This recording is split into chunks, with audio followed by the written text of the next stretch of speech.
Before we get into this video, about 68% of you that watch these videos are not subscribed. Get your life together. Hit that subscribe button, turn on notifications, leave a like on this video. Subscribe, turn on notifications, leave a like. And yeah, let's go ahead and get into this video. We have a ton of MLB news to talk about in this video. The Mariners make a move acquiring Rafael Montero from the Texas Rangers. The Rays re-sign Mike Zuliano. The Mariners sign Kenyon Middleton and designate Phillip Ervin for assignment. The MLB season might be delayed. And Royals re-sign Greg Holland, and Nationals GM, owner, whichever he is, Mike Rizzo, said that the Nationals are not going to pursue Chris Bryant in a trade scenario. And the Angels also make a move by signing Alex Claudio. So we're going to talk about all that in this video. Leave a like, subscribe, turn on notifications, and let's go ahead and get into this video. Rafael Montero is the first player we're going to talk about. He was traded to the Seattle Mariners yesterday for Jose Corniel, who was with the DZL Rangers 1, who's pretty much the Dominican Summer League. He's never pitched in the minor leagues. He's done nothing so far. He's a prospect that he's okay. I don't see the potential. There's no highlights of him anywhere, so I don't really know what to say about Jose Corniel. Rafael Montero had a really good 2020 season, being the closer for the Rangers after Jose Lyric was out for the season pretty much. And I think Rafael Montero should have been there to stay for the Rangers, but instead they wanted to move him. Now Chris Young, I think, has done a good job as being the GM of the Rangers so far in his time being the Rangers GM, but this is one that I really scratch my head. What is he doing here? Because I thought he really could be an 8th or 9th inning man in this rotation, but apparently Chris Young just did not think so.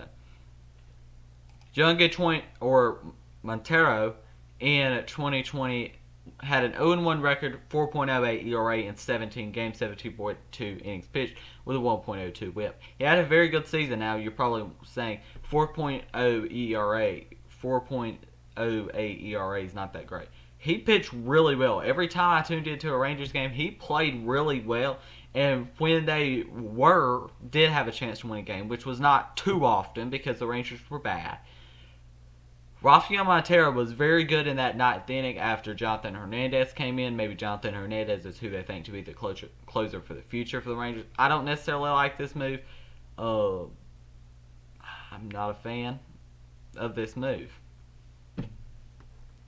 And Jose Corniel, he's currently on the DZL Rangers 1. I'm sorry that I said he was on the DZL Rangers 1 previously. He was a pitching prospect they got in exchange for Rafael Montero. Not a big fan of this trade. I think they could have kept Rafael Montero and he would have been a good piece for them. That's just my opinion. Rays, they made a move today. They re-signed Mike Zuliano. Now, Mike Zuliano, they signed for a 1-year contract. Not a lot of... I've not seen a contract yet, so I don't really know on that part, but I think he is probably like $1 million, $2 million, probably dirt cheap. I really think that this is not a good move. I think they should have went after Kurt Suzuki or Jason Castro, because I didn't like what Mike Zuliano did. Now, his hitting can be good. His defense is very, very good, but his hitting is absolutely awful, and Kurt Suzuki plays a good catcher behind the plate and is good with the bat. I think they should have went after Kurt Suzuki. I think that should have been their number 1 target at catcher, but instead they didn't decide to, and they went with Mike Zuliano. I don't absolutely hate the move of Mike Zuliano because he has shown power and potential with the Mariners, but I'm not a big fan of this move. That's just my opinion. I'm not a big fan of this move. Yeah. It's going to be a club option for the 2022 season. I feel like they need more hitting out of the catcher position, and Mike Zuliano I don't think is it. That's just my opinion. Like I said, if I'm giving this a grade, I'm giving it a grade of a C. I mean, he's average. Our next move that we're going to talk about in this video is the Angels sign Alex Claudio. The Angels are already making moves to improve their relief pitching. They already traded for Raisel Iglesias and Jose Iglesias. Raisel Iglesias, obviously, for their bullpen. Jose Iglesias for shortstop. The Angels are making moves this offseason. Perry Mignarden, or whatever his name is making moves for the Angels, and I like him. Alex Claudio is a cheap option. They're paying him about $1 million next season, and he's going to be good. He can eat up innings, maybe 2 innings per game, and that's pretty good. I think this is good. I really like the direction that the Angels are going in. I think that they still do need a couple more relief pitchers. I still do think they need a closer. I don't necessarily think Raisel Iglesias is a closer. I think Raisel Iglesias is a great eighth inning pitcher, but I think a Brandon Kinsler would be great. Maybe you go after Liam Hendricks, Kirby Yates. There's so many good players in this free agency market as far as relief pitching and just players in general. I think they should definitely make a move for a closer, but they are definitely in the right direction. I like what Perry Minasian is doing so far as the GM of the Angels. They're looking like they're going in the right direction. They still need starting pitching, obviously. This move does not push them any closer to the playoffs than they already are. Let's be honest. But this is a move that's underrated move that could make a big impact for them, I think. That's just my opinion. I think it can make a big impact for them this season, like I said. So, yeah, he's been pretty good for the Brewers, and he was pretty good for the Rangers. Overall, good signing. If I was giving it a grade, I would give it a grade of a B+. Royals have re-signed Greg Holland. Greg Holland had a great 2020 season, looking like the old pitcher that he was.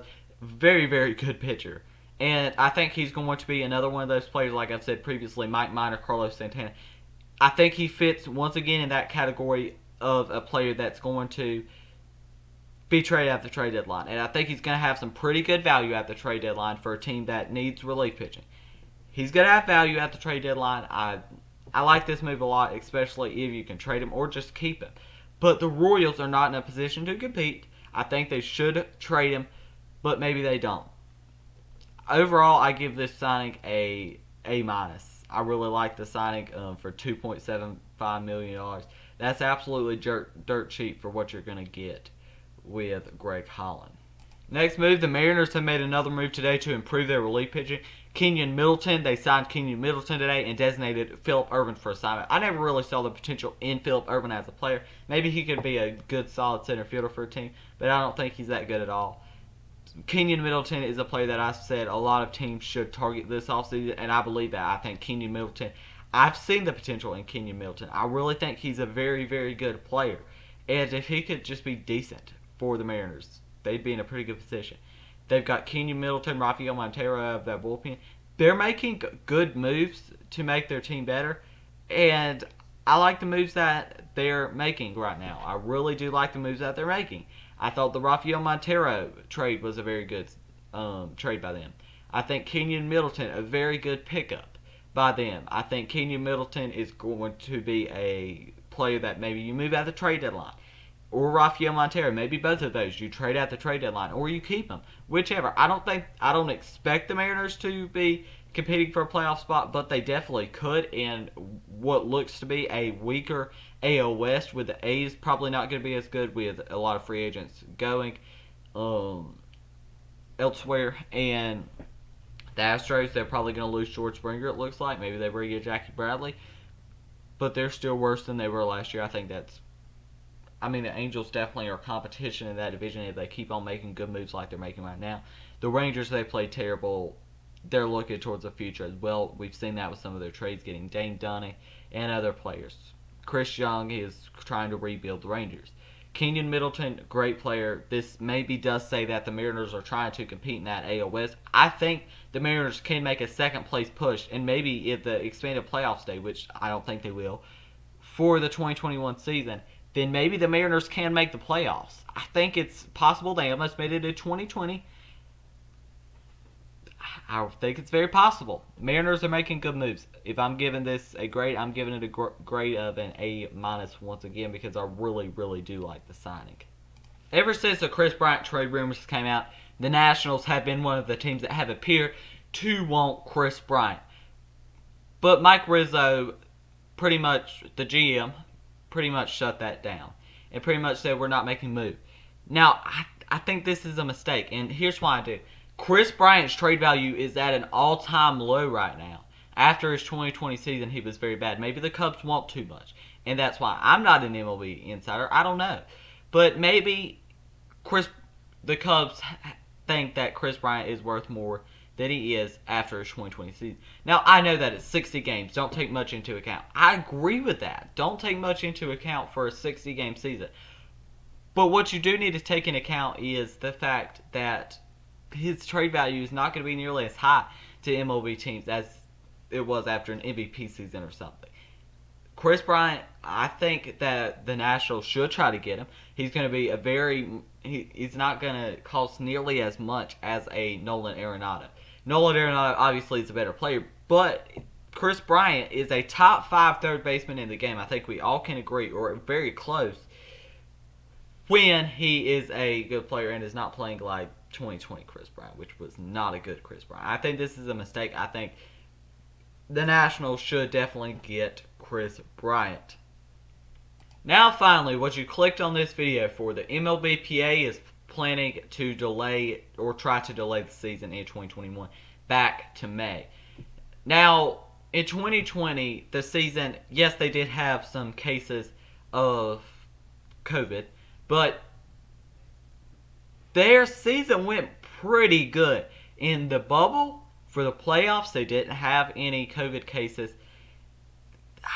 But this is not the least of worries that baseball fans should have right now. We as baseball fans should look at, are we even going to have a season this season? Because we know that billionaires versus millionaires, and there are some videos on my channel about it. I stopped covering it. It got really it just got really crazy. But it looks like it's all over again of the billionaires versus millionaires. It looks like that's happening again of, that's prorated salary, all that crap. It's probably happening again. So, this is the least of worries that it's going to be delayed 1 month. Obviously, it sucks that it's going to be delayed 1 month and we're have another month without baseball. But you don't know what's happening with the season. I don't know what's happening with the season. If I'm making a prediction, I think they do plan on returning with a 162 game schedule next year. But if I'm making a prediction, I think they will start not in May. I don't see them starting in May. This is not from a... I want to see the season happen, obviously. Obviously I want to see the season happen. But I'm going to be realistic here. I don't see the season getting started till at least June, maybe July, because I see this same exact thing happening again, and it sucks. I see the same exact thing happening again. In February, we'll probably get free agents signing like Trevor Bauer, George Springer, JT Realmuto. They'll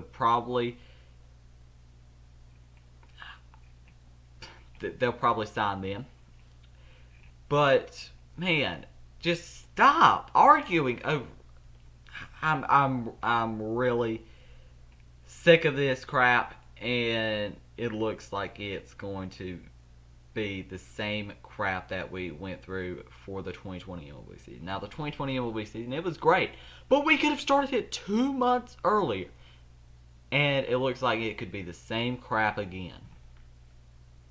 Okay, here's a quote, I'm sorry that I can't speak, by Bruce Meyer. He says, players are planning on showing up for spring training on time for a full 162-game season as set forth in the collective bargaining agreement and the league's previously issued schedule. Okay, it says in this article by MLB trade rumors, that's where all the news comes from. At least a couple of the anonymous quotes Meyer referred to came from owners, including one who expects a delayed spring training and perhaps a 130-game season, depending on whether there are no fans or at least fewer fans in the stands next year. Now, we've got to talk about that too. Will there be fans? Will there not be? That's another question that we need to talk about here. I think there will be fans in certain states, and I think there will not be in certain other states. I really do. I think that maybe a state that's opened, really, really open, maybe like Florida, the Rays, Marlins, I expect them to have fans. I expect other states to have fans. But there are other states that I do not expect to have fans. It's going to be kind of like the NFL, I expect it to be, where there are fans in certain states and in other states there aren't. That's going to be it. That's how I expect it to see, or there's going to be no fans at all. I don't see there being a ton of fans. That's just my opinion. I don't see there being a ton of fans. And it looks like it's going to be the same thing as last season, where it's a Rob Manfred. It's a Rob Manfred come up with season, and You know how Rob Manfred does. You know my opinions on Rob Manfred. If you've watched this channel for not too long, you'll get the fact that I'm not a big fan of Rob Manfred at all. I don't think he does anything really well. As being the commissioner of Major League Baseball, I don't. I'm not a big fan of Rob Manfred. I don't believe in his abilities to get a 2021 season done. All he cares about is the money aspect of it. At the end of the day, yes, it is a business. But Rob Manfred is just, he doesn't care about the game of baseball. He just cares about the money, and that's it. That's what gets me so riled up about him. I'm not a fan. I think you can see that with my facial expressions. An American League owner said, I don't see any way spring training starts in February. Zero chance of that. I don't care if we play 140 games, 120 games, or 80 games. We have to make sure everyone is safe to do this right. Agreed.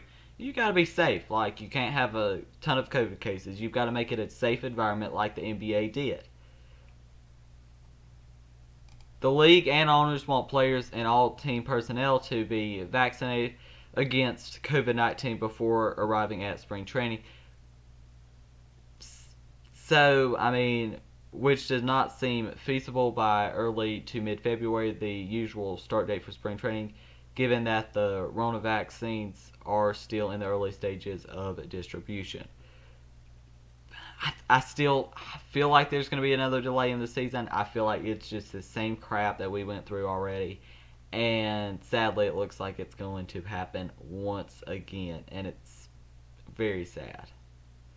The Nats, they're looking for a big bat, but they don't want to get Chris Bryant. They're very confusing. So here's my thing. You want a bat, but you don't want Chris Bryant? What are we doing here, Nationals? That's my question. So, I mean, Chris Bryant's about one of the best power bats you're going to get. And who knows if it's realistic if Arenado gets moved this offseason. I personally hope it happens that Arenado gets moved this offseason because I did a video, Dear Nolan Arenado request a trade this offseason, and I do believe that. Request a trade. Get out of Colorado. Final thing to talk about in this video is Jackie Bradley Jr. He's drawing interest from multiple MLB teams, including the Cubs, Phillies, and Blue Jays. The Phillies, we're crying poor, but we can afford Jackie Bradley Jr. Interesting. The Cubs, great fit, obviously. They need a center fielder. They need outfield help in general. Yeah, that's all the MLB news to talk about. A long video, I know. If you made it to the end, you had to enjoy something. Leave a like, subscribe, turn on notifications. Thank you for watching, and I'll be back with more videos soon.